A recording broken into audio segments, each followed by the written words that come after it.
A mentally ill teenager who had been groomed and preyed upon and sexually exploited online to the point of authorities getting involved.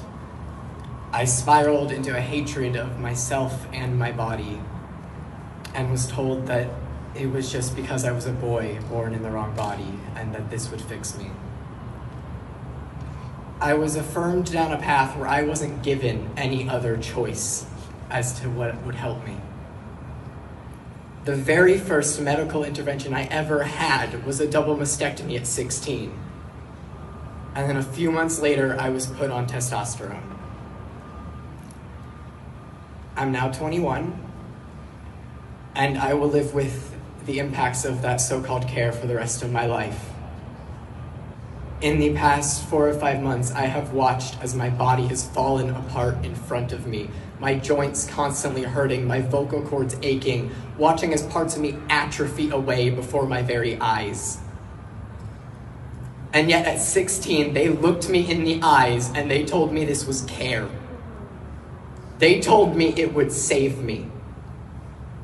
Despite the fact I was never suicidal, my parents were baited with the idea of, would you rather have a dead daughter or a living son?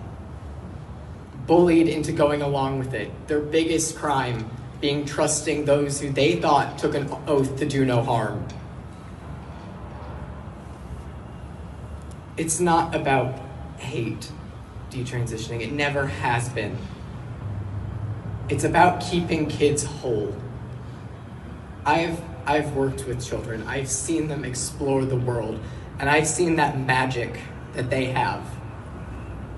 And doing something like transitioning them takes that away.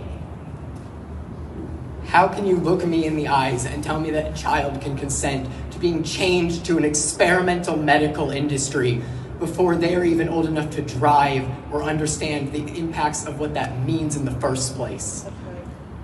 That's right. Kids deserve to be kids. They deserve to get to explore the world as a safe and loving place